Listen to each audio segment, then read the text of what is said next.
And welcome to the latest installment of the Opta Live webinar series. This series was started during COVID a few years ago, and it was such a popular membership benefit that we have continued the Opta Live webinar series. And it's my pleasure today to be working with RideCo. My name is Karen Cameron, CEO of the Ontario Public Transit Association, and we're thrilled with the number of people who have registered for today's webinar, proving that this topic is a very timely topic for transit agencies across Ontario. It's my pleasure to turn it over now to John McLeod, Head of Marketing for RideCo. To you, John. That's great. Thanks, Karen. I really appreciate that. And definitely glad for the fact that you and Opta are hosting this event today and providing us with an opportunity to participate. So thanks. Hello, everyone. Welcome to the webinar. As mentioned, I'm John McLeod, Head of Marketing at RideCo. In today's webinar, we're going to talk about the modernization of paratransit services and approaches that you as an agency can take to evaluate your current state and how best to move forward as you prepare for the future. Before we get started, I'll just mention all attendees are in listen-only mode today. However, if you do have questions, we encourage you to ask them in the Q&A panel in the Zoom window throughout the webinar. Toward the latter part of the webinar, we'll answer as many of the questions as time will permit. Please note that today's webinar is in fact being recorded. Also, during the webinar, we will post a couple of poll questions for you to provide a response to. You'll see those appear on your screen later on as we get into the content, so please take the opportunity to click on a response. So for those of you who may not be as familiar with RideCo, we are the leader in rider-centric on-demand transit technology.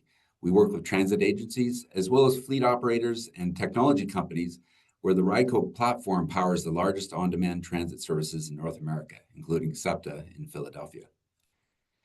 Niagara Transit, Guelph, Cobourg, Barrie, Sudbury, Belleville, Wellington County, and scores of others have also adopted RideCo's transformative software, which is rooted in proprietary continuous optimization technology and is supported by what our customers say is the best customer experience in the industry.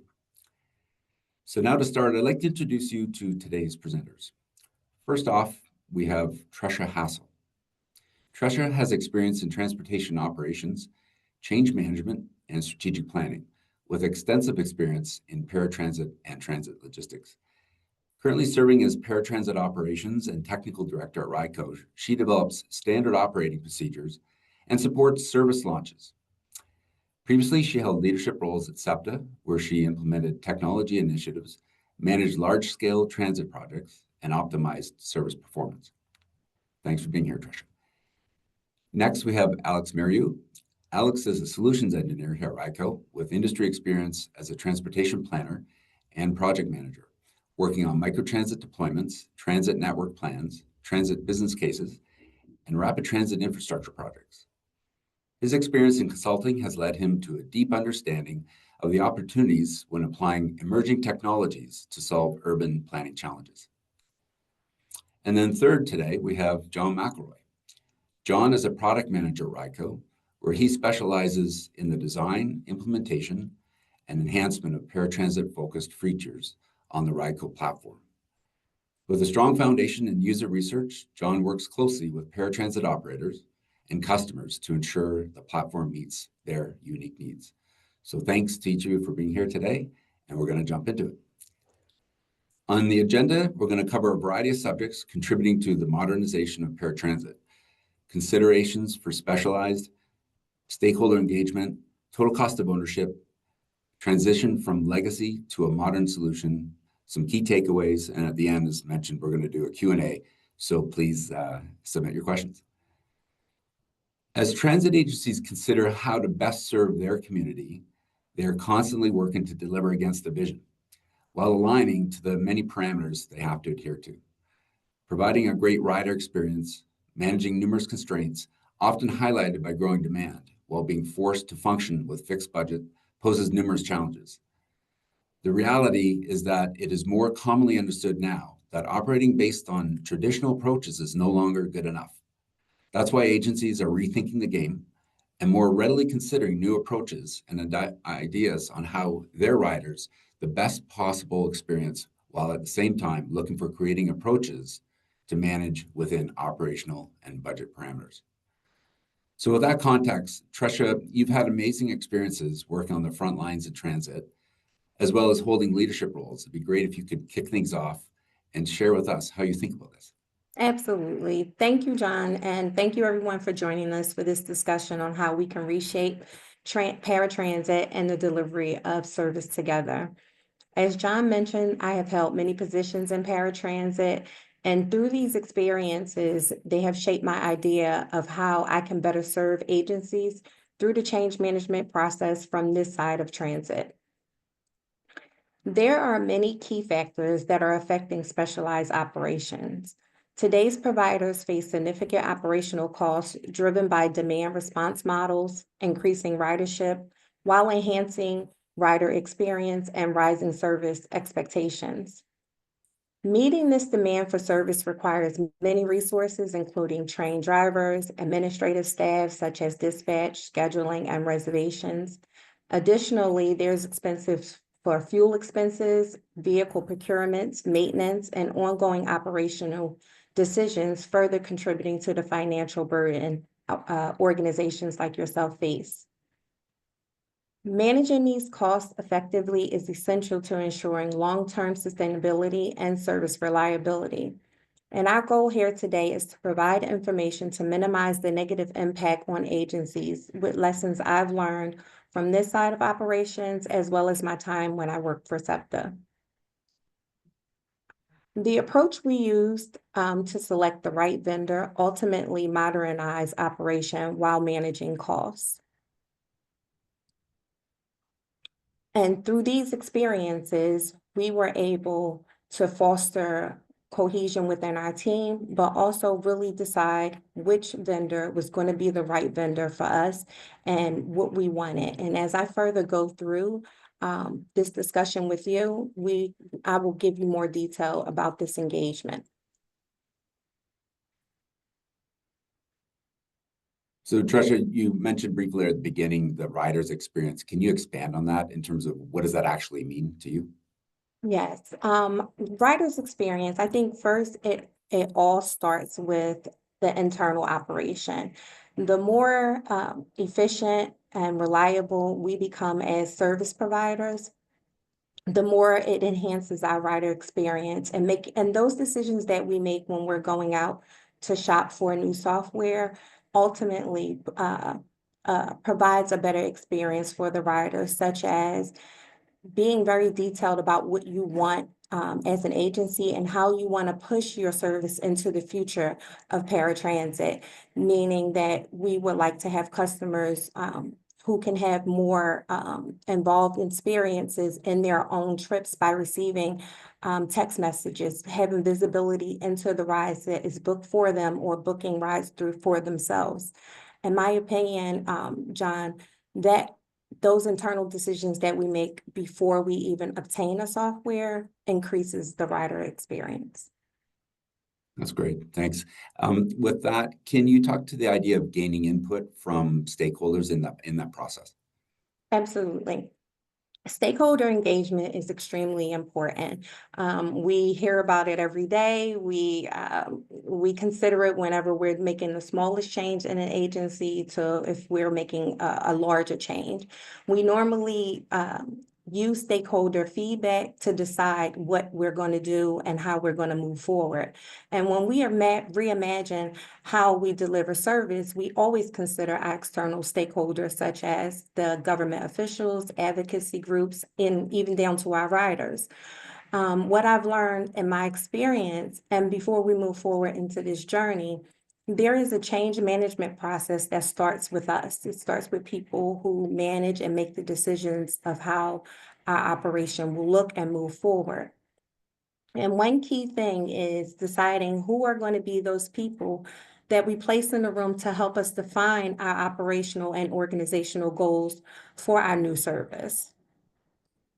There is one particular customer, our internal customer, that I would like to highlight, and that is our frontline employee, our drivers, our dispatchers, our reservations, our schedulers, our supervisors and managers who do their best every day to hold everything together within the current platform. But I would like for us to also think about these people when we're deciding what we want the new to look like. They come with a lot of perspective. They have great ideas. And also they are very helpful in this process for us upper managers. When I was on the other side of transit and going through this process, what we did at SEPTA is we took a unique approach to help us begin this process by forming a cross-functional committee, what I like to call a change management team. And this change management team included directors like myself at the time, my direct reports, managers, supervisors. But we did one thing different this time that we didn't do when we were looking for software the previous times. And that is we brought in a reservationist, we brought in a dispatcher, we brought in eligibility management, vehicle maintenance, compliance, IT, and billing. And the reason why we took that approach is because what we learned is when we left some of those people off of the conversation, we didn't quite get exactly what would fit the need of the entire operation as a whole. And that's an approach we wanted to go with a different approach. We didn't just want to obtain a software. We wanted to obtain a software that was going to do and give us the best productivity for our internal customer as well for our external customer, and not excluding or eliminating KPI goals and other organizational goals that we have. And what we did to reimagine this approach for the future of our paratransit services, we forged this committee, and this committee gave us a different approach, but it was the approach ultimately that we actually wanted. And some of the key takeaways that we were able to really define our goals and requirements for all departments was through this process. And through this process, we set high expectations from each department within our division. And when I say we dream big, we dream big. All the things that we didn't think we can obtain through a software previously, whether we knew if it was there or not, because we were in our current system for 15 years. So we really had no idea what the market was out there offering. And if some of these wish list items were able to be obtained through a vendor. But we knew what we wanted, and we wanted to ensure compliance. We wanted reporting and documentation. We wanted to reduce no-shows, and we wanted to assist drivers with locating rides and locating their customers, because this was a pain point for us and in a legacy platform. We no longer wanted to have the need to have workarounds. We didn't want to support the software. We wanted the software to support the users. And we wanted to do this while remaining in compliance. A lot of times with us, decision makers and agencies, we create manual processes. So say for reporting or how we interact with a no-show so that we can remain in compliant. And we didn't want to have these manual processes do this for us. We wanted to have a software that would assist us in doing these things. And what we were able to gain by forging a committee involving all the right people in the room, users, decision makers, and bringing in that feedback from our external customers, we were able to gain a true optimizing tool that helped create efficiency in our schedules instead of manually scheduling rides. We were given tools to analyze trips and riderships and adjust schedules to maximize efficiencies. I remember at one point I would have to pull information from several different places just to try to put it all together in one Excel spreadsheet to try to analyze ridership. We wanted to have a vendor that could provide this for us at just a click of an email or in a shared box. We didn't want to have to have a data analyst that would have to take all of this information and compose it into a spreadsheet so that we can then now make decisions. And with the changes of the day-to-day services, such as manpower issues, vehicle breakdowns, we were actually able to gain a scheduling system that accommodated these issues in real time with minimum service disruption to our riders due to continuous optimization. Real-time tracking was highly important. My dispatch team at the time needed the ability to monitor service in real time without having to scroll through each run or each tour or manually reassigning rides, giving them instant visibility for quick decision-making. GPS tracking was another big thing for live monitoring. As a former dispatcher, and understanding what it is to try to dispatch so many different vehicles and different drivers and all moving parts of an area or a zone or a community, that becomes very taxing and overwhelming for dispatchers to try to keep up with everything that's going on when you're working off of a manual process. So GPS tracking for live monitoring vehicles was important to us for investigating purposes, as well as for emergency purposes. If a driver was in a situation where he or she needed immediate assistance, we only needed to confirm where you are because we can see where the vehicle is, opposed to having to ask the driver and them telling us where they are. Another benefit was we wanted a reporting dashboard with features. To monitor key performance metrics through the day-to-day services and removing the need to have to run reports to check the health of our service in the moment. That was something that we didn't have. You normally don't know how your on-time performance or productivity is going until the next day when you receive these reports. But we wanted the ability to have a dashboard where we can see on-time performance in live time at any time or any hour of the day. And rider communication and alerts. A lot of times customers have to call in and find out where their rides are, or they have to call in to see how close the driver is so they can then start getting ready to come outside. With this process and through our committee, we were able to gain through our vendor real-time notifications for IVR, SMS text message for trip updates for our customers. And this allowed our riders to have some accountability to be ready once the vehicle arrived, reducing hold time and vehicles being on location for longer time than needed. But it also gave customers some ownership of their rides. They know when their vehicle is coming. If they would like to cancel, they didn't have to wait till last minute to cancel because these notifications reminded them that these rides were coming, which is highly important to your productivity and your on-time performance. And demand and expect.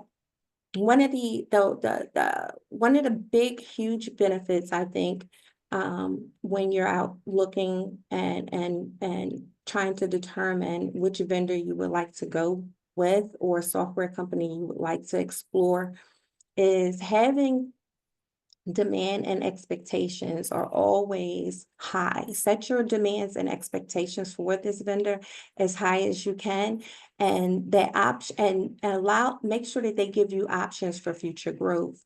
Connect paratransit, being able to connect paratransit riders with microtransit, fixed route transit options to help us balance accessibility with resources was a true benefit in the planning process. Because as you know, some customers may want to use your specialized service, but then also they may want to interchangeably use fixed route. And part of our future wish list was to have a software that would allow us to do that. And streamlining operations, being able through the eligibility process to eliminate some of the paper processes when we could, being able to have automatic applications, and minimizing manual intervention from dispatchers and allowing dispatchers to focus on service monitoring, service delays, real-time passenger demand, and respond to emergencies accordingly. Another item that was high on our list was we wanted to find a way where we can also improve our employee experience through an automation process to reduce those manual tasks and also burnout.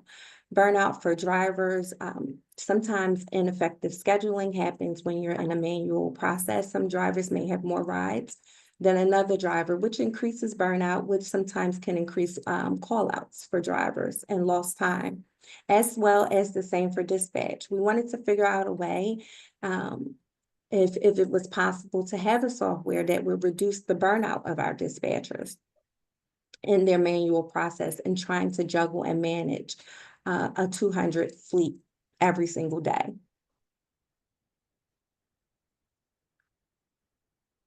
You covered, oh, sorry, go ahead. It's okay. One more point I have, I'm sorry. One most important point I do have is the vendor's engagement and support. When you are shopping and looking and making those hard decisions on which vendor you would like to go with, don't hold back on what those expectations are. You have a high standard and keep that ceiling high. Request multiple meetings and demos with this vendor, with your vendor or vendor prospects, and involve your frontline employees for added feedback. What we did at SEPTA is we had multiple demos with several vendors, and through those conversations, our team, our frontline team, was able to post questions in writing, and we were able to submit those questions to the vendors with the expectation that they should answer them or be prepared to show us how we can do that in their platform.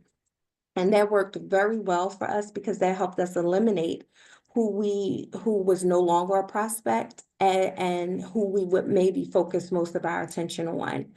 And one other thing that you would like to do, or that I recommend, or that I suggest, and it worked for us, is that we wanted a vendor to have a partnership with us, to have some stake in the game, not just be someone who we would purchase software from, but to help us drive innovation and service reliability even after the purchase, after the launch, but continue to be a partner with us and walk through these challenges with us and help us be successful. If the agency itself is not successful, then neither is the vendor. And that's the one thing I do appreciate being now an employee of RideCo, is that we put customer service first. The customer is our number one priority. And if our customer are not successful in any journey that they're taking with us, we are then not successful. So we work as a team with our customers and make sure that we demonstrate this partnership that we develop with our clients. And through this committee, we were able to gain all of this of what I just explained, and we were able to truly reimagine how we wanted to deliver service. And it gave us a full idea of what our expectations would be when we were shopping for vendors and eliminating and going through prospects. We were able to gain big ideas through the team. We fostered engagement, collaboration, and buy-in, and it made our transition to RideCo far more seamless and effective during our rollouts because of this approach that we took in the beginning of the process. Lots of great material there, Treshia. Thanks for that. Very thorough. Going through all of those elements, was there any particular area that you found to be a kind of an aha moment as you had that experience? Actually, too.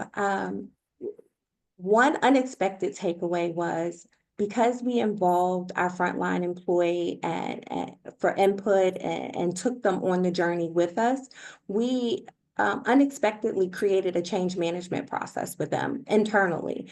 As everyone knows, it's hard to, get people to try something new. Normally, when you're bringing in new software, you have some resistors and things like that. But we were able to work through these processes way before we even got to launch, which was a great benefit. Unexpected, but it was a great benefit. The second, I would say, is the manual processes. Dispatchers no longer had to manually do a lot of those tasks. They were able to focus on managing drivers and minimizing delays and keep service moving, opposed to manually scheduling or rescheduling on a day of service.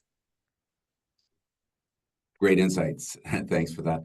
Yeah. So Alex, I'm gonna hand over to you now. Could you talk a bit about this notion of total cost of ownership and what is meant by that? Yeah, absolutely. So I want to kind of pick off a lot of the things that Treshia was talking about in terms of the benefits that can be realized from investing in new transit technology for specialized operations. I think most transit agencies that we talk to or our existing clients have the expectation of major improvements in terms of operations and passenger experience and internal processes, kind of a lot of the stuff that Treshia was talking about. And those are totally reasonable expectations when you're investing in a new transit software. What I think, though, is sometimes overlooked, and what I want to focus a little bit more on in these next few slides, is the actual financial benefit and the financial return of new softwares. I think that's often overlooked, maybe because it's not often the expectation that investment in transit can have immediate financial return and pay itself off quite quickly.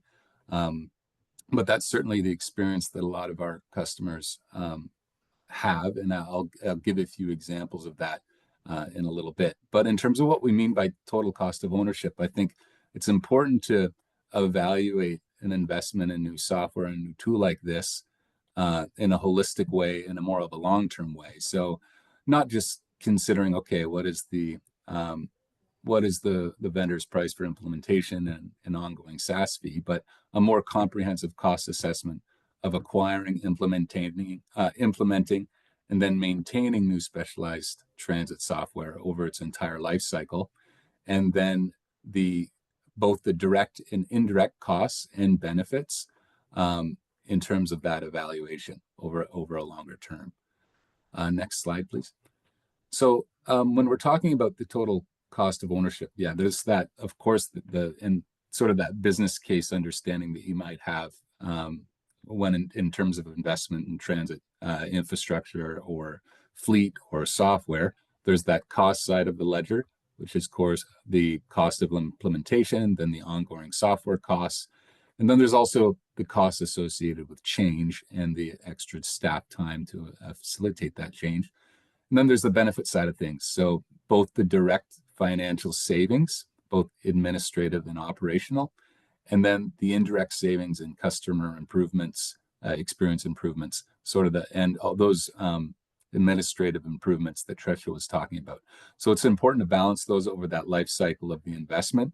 But just a couple of examples in terms of the financial returns. We have lots of great examples around North America. One that comes to mind in particular, just because they launched last year, KCATA, which is in Kansas City, transit agency there, implemented our software with their paratransit service. And within 5 months, they realized $2.5 million in annualized cost savings. That wasn't necessarily their expectation or part of the reason why they wanted to invest in us. It was really for a lot of those other reasons we mentioned, but it was obviously an added benefit that there was that much cost savings. And within the first year, essentially, those cost savings from operational improvements paying for the initial investment in and ongoing investment in the software. So to have that quick of a return in the transit world in terms of investment, not often thought of as possible, but certainly when you're improving something that's low cost, high impact, like software, that it can have those kind of great returns. There's lots of great Ontario examples as well. In Niagara, I know they ultimately able to reduce their overall budget. A lot of that from the value of amalgamation, but also from the value of streamlining and using a software like RideCo's. Also Guelph, of course, and Coburg able to commingle services. There's lots of operational savings there, both benefits that we talk about, but also those financial benefits. Next slide, please. So one way to also kind of improve that overall return is to reduce the overall cost and improve the process of change. So Treshia talked a lot about change management and in engaging staff early in the process, or frontline staff early in the process. Even before you go to RFP, during the market research phase or discovery phase. If you're talking to a lot of vendors, maybe they're coming in to talk to you. Engaging or including staff in that process can have a lot of benefits that Treshia mentioned. And just to ensure that the overall transition is more smooth, and the product that you're getting and the contract you're signing with the vendor is very much reflective of the input of those frontline staff and kind of the challenges they have in their day-to-day with the software they're using currently. So I think that's a big part of facilitating a better changeover and making it more seamless for everybody involved. And making sure the frameworks are in place to gain feedback and everyone has a voice early on. As I mentioned, engaging vendors early in that process, pre-RFP and doing market research, getting market feedback on the scope of work that you're considering, and having vendors do on-site discoveries and things like that. There's a huge value in that, just to make sure that when you put an RFP out to market, that you're getting something that's reflective of what the market's capable of, but also you're making sure that you're demanding of the market that the change is seamless, that you're going to get some of those benefits that you want, or you're making sure you get those benefits that you want, both in terms of passenger experience, your staff's experience using the software, and overall that financial gain as well. So that when you're getting buy-in, depending on what phase you are, if you're getting buy-in from the board to go to RFP, or you're actually getting buy-in from council or whatever it might be to make this investment, that you can communicate the long-term financial benefit, not just the other benefits of the investment. So another part of that, into making sure that you actually realize those investments over time, those returns over time, holding your vendor accountable and keeping them engaged throughout the process, not just having them implement the software and then not being able to get in touch with them, but having them very engaged throughout the life cycle of their commitment to you. So whether that's weekly meetings, making sure that changes happen quickly, making sure that if you want to track things or make changes throughout the life cycle of the project, that your vendor continues to be engaged and doesn't just kind of fall off the map after implementation. So I think that's an important thing also to include in terms of your expectation for clients, is those, or your vendor, is those frequent touch points and engagement opportunities. Next slide, please. So in terms of savings, I think we're often talking about it in two different ways. There's that savings at the administrative level, so improvement to processes and technology lead to a more efficient task completion. So better integrations, more automations in dispatching and scheduling, and lowering call center as well. I think often that is something that might be overlooked as well, as just the overall reduced burden on call center staff when you also have the ability for passengers to self-book, or just the ability for call center staff to book quite seamlessly and easily. There's also these direct savings can be quantified by headcount or a reallocation or avoidance of the need for new hires for new positions, or the value of retasking and finding efficiencies elsewhere in the organization by retasking staff to other opportunities to be more proactive instead of reactive. Then on that's the administrative side of things. Then, of course, there are operational cost savings in terms of decreased required vehicle hours to deliver the level of demand. Or alternatively, if you're not going to adjust your capacity, but you're anticipating growth, maybe you can use that existing capacity, the same vehicle hours, to accommodate that 10-20% increase in growth that you're anticipating, without having to go out, procure new fleet, hire new drivers, and just building off the capacity improvements that the software provides through streamlined operations and continuous optimization and routing and all of that. So those kind of the direct savings. And then at a more indirect level, I think these are also often overlooked, but just overall higher morale for internal staff and stakeholders, improved processes and technology can lead to overall reduced stress and better job satisfaction. And that isn't just at the dispatcher level or the scheduler level. I know I've been in dispatch rooms where it seems like, wow, I couldn't possibly take on this burden. These people are amazing what they can do. to manage their stress in just a very high octane environment. But just having a software that can help ease that burden a little bit. Also on the driver's side of things, just having step-by-step instructions for drivers and not having them think that they need to optimize the schedule themselves and pick up person B before person A. Just having very clear instructions can also help improve morale for drivers. Also, that leads into just better overall quality of life for your existing frontline staff, but also leads to lower turnover because there's reduced stress and better tools and better job satisfaction overall. I know that can be a challenge in some in the transit industry to sometimes retain staff. Also, from the recruiting side of things, I mean, it's not that easy to recruit good staff, good drivers, good schedulers, and dispatchers with experience in transit. But having a software that's easy to use can also attract talent, simplify the training process. So instead of maybe not allowing a new dispatcher to be on their own for 6 months, maybe it only takes 6 days for them to be completely proficient and self-sufficient in their job because of how user-friendly the software is. So that's what I mean by taking that holistic look at things in terms of the direct savings financially, but also the indirect savings and overall benefits across all stakeholders, from your staff to your passengers. Next slide, please. Just a little bit more on the opportunity for specialized transit operations. If you're not familiar with products like RideCos, but it's really touching all of these elements of your organization. So reservationists going from maybe a more legacy software to a cloud-based map-based interface with geocoding and geofenced, and just a very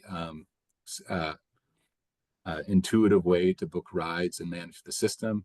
There's also AI agent. We've had quite a few demonstrations of that throughout the industry in the past year, of our AI agent able to relieve the burden on call center staff, maybe after hours or on holidays, or to avoid long waits. Also being able to automatically process and apply business rules to avoid any errors and make sure you're compliant with all regulations. And then automated trip negotiation and at time of booking as well. So that's kind of on the reservationist side of things. Moving to the right on the scheduler's side of things. So automatic and dynamic scheduling with manual intervention if needed, but certainly not required. And it utilizes actual road speeds and predicted real-time traffic, so we can get great on-time performance for someone that's booking in advance or even real-time. And the fact that the system is continuously optimizing this information every 60 seconds to manage itineraries, that's only going to lead to more efficiencies and an improved experience for schedulers as that can be automated.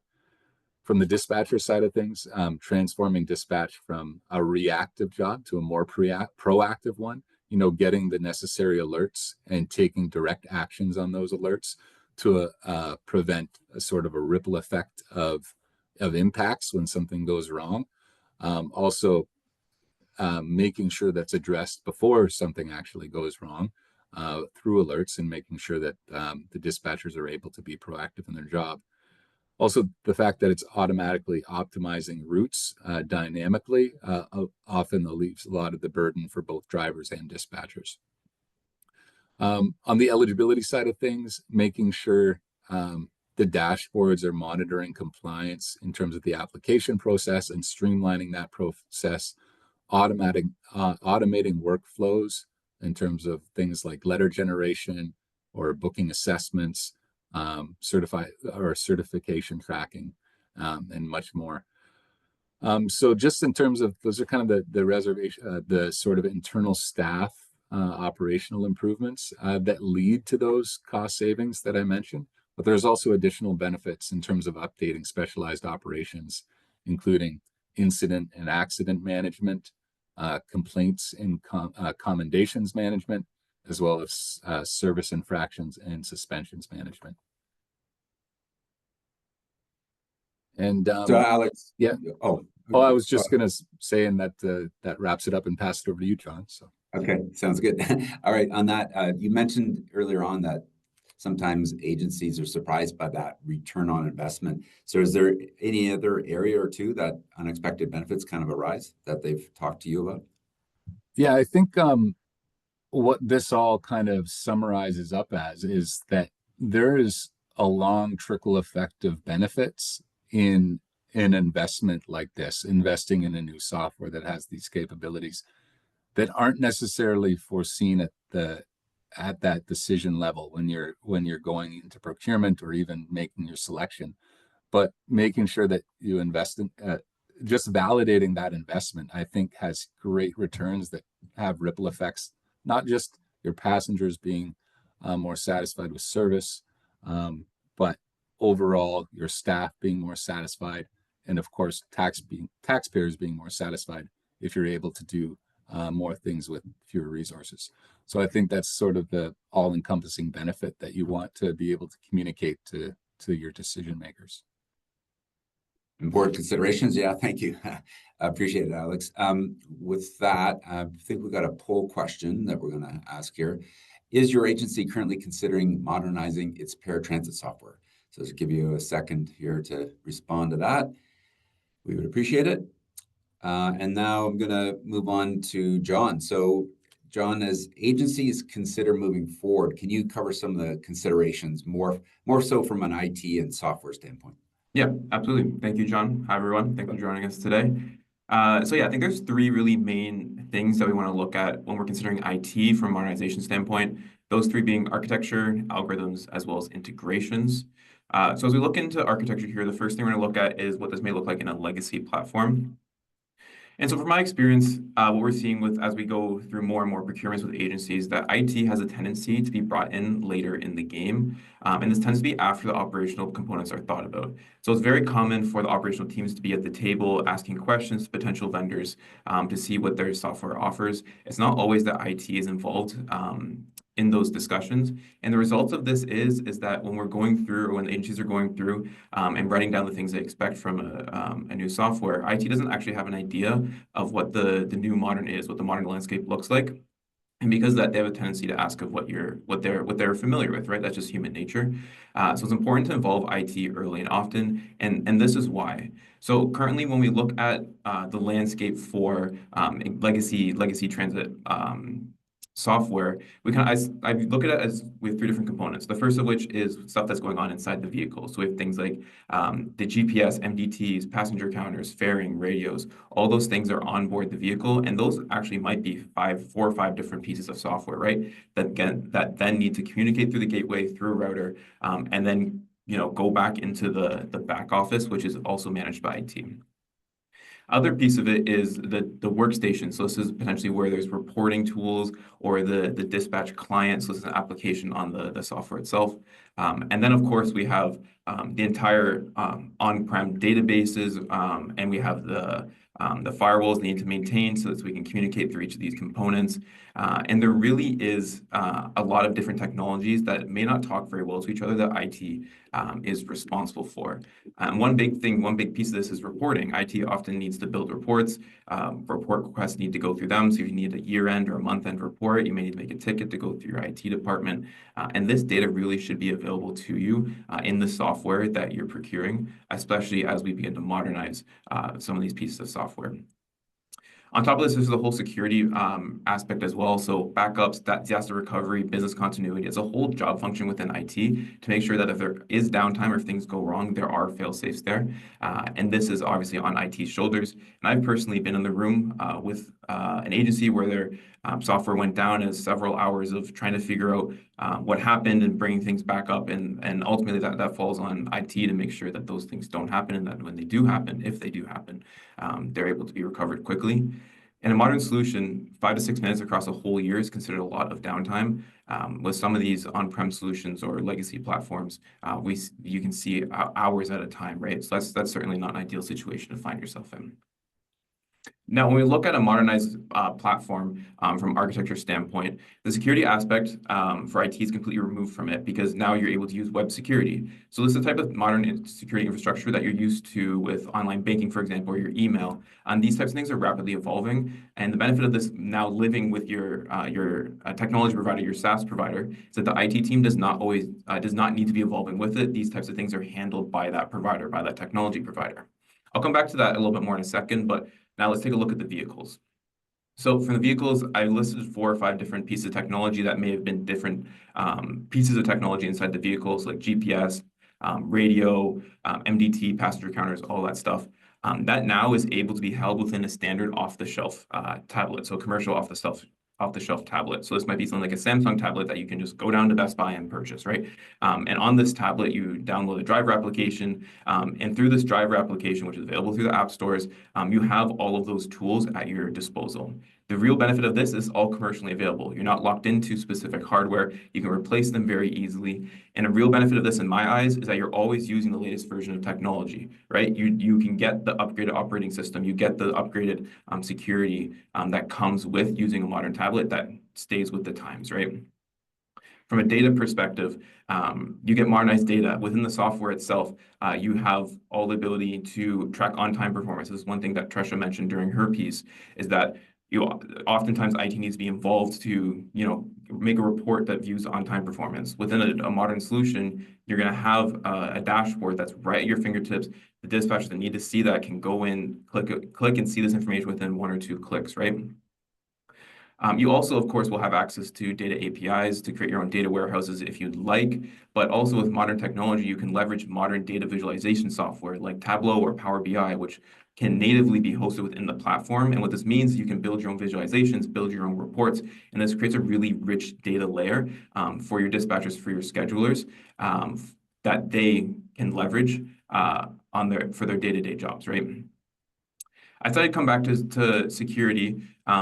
And now, as I said, security now lives with the software provider, right? So the software provider maintains your business continuity, maintains disaster recovery, incident management. IT doesn't need to worry about this anymore. And this, of course, is covered under your standard licensing.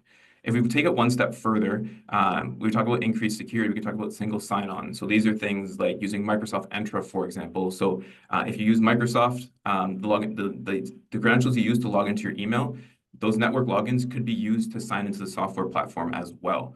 This means the IT team gets granular control over the accounts because we have that integration. They can choose what users are active, what users are inactive, and they also will be able to define layers of permissions that are required for each job function so that you don't need to be going through a software provider to handle that type of thing. Dispatchers only see what dispatchers need.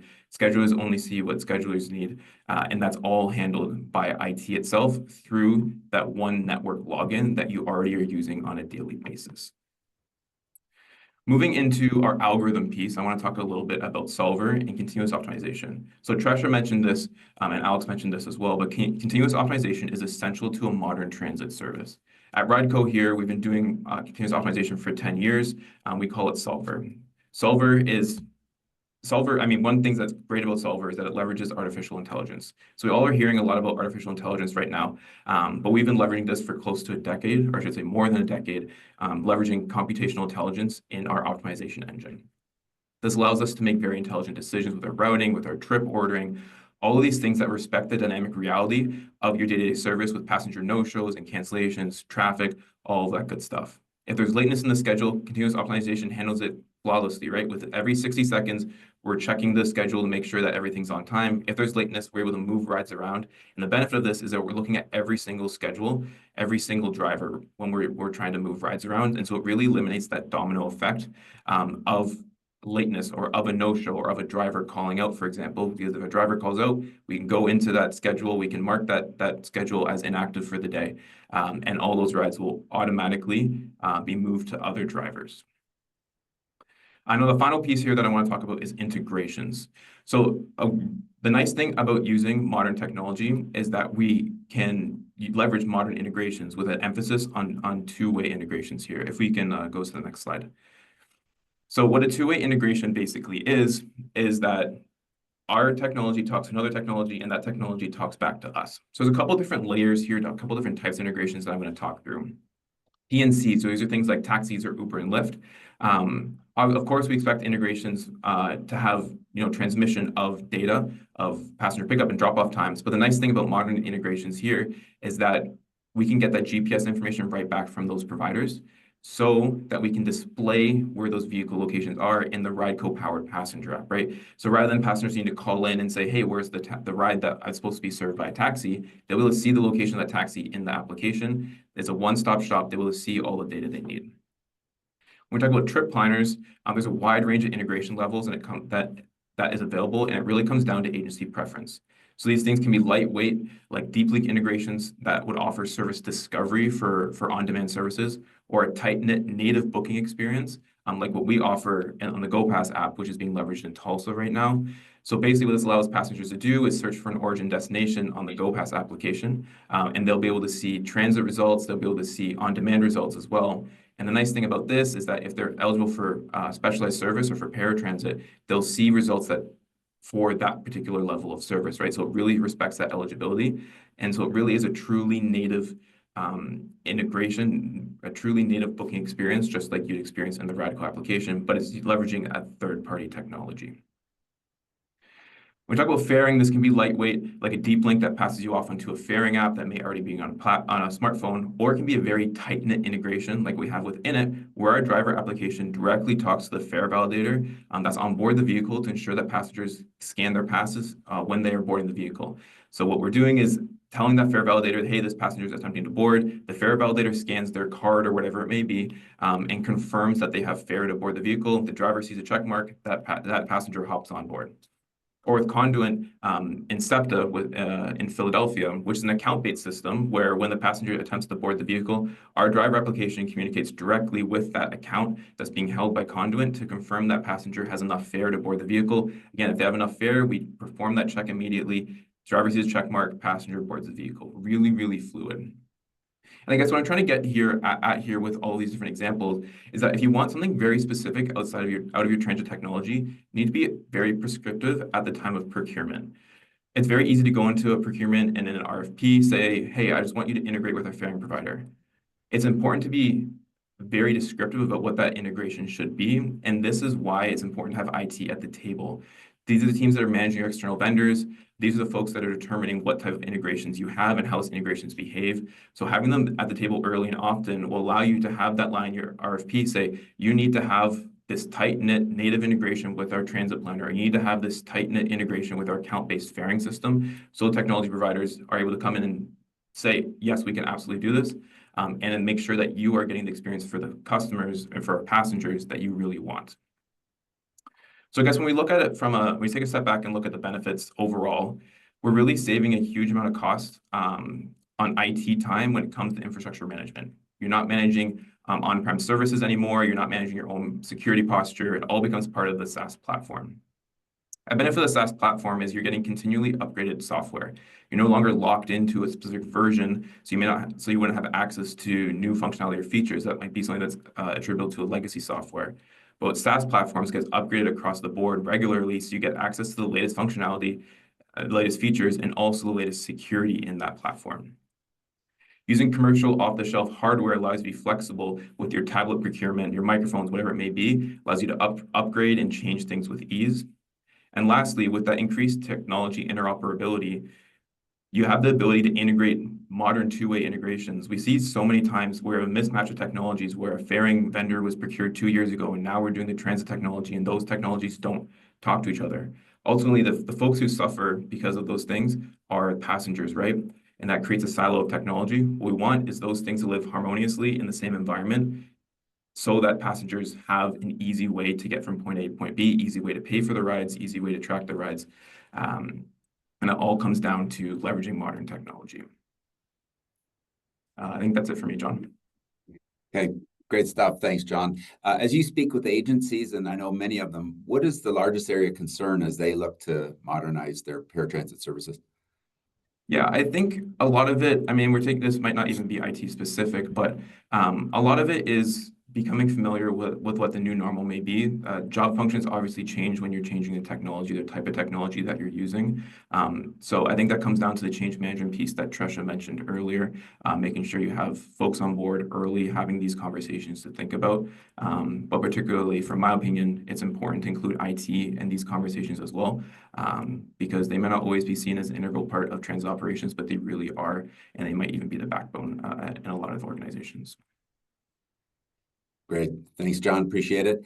Okay, you're going to have a second quick poll question here. It's up on the screen. So if your agency plans to modernize paratransit services, what will be your top priority? So you can select multiple items on there. I'll give you a couple of seconds as we move to the final piece here.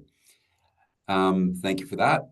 Okay, so now a couple of key takeaways. First, thanks, Treshia, Alex, and John for covering a lot of material today.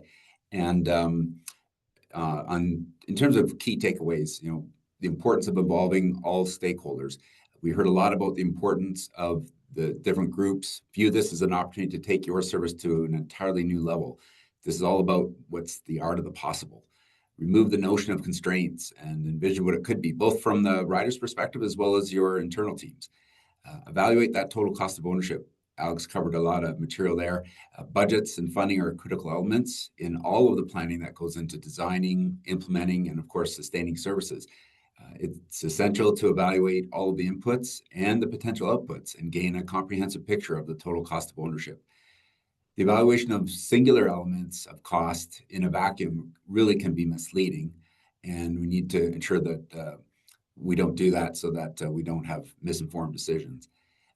And then third, modernized technology provides significant opportunity for paratransit.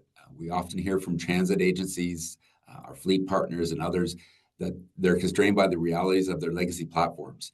They live in a world of workarounds, intensive manual effort, and often not being able to provide the riders with the desired experience. So envision the experience you want to deliver.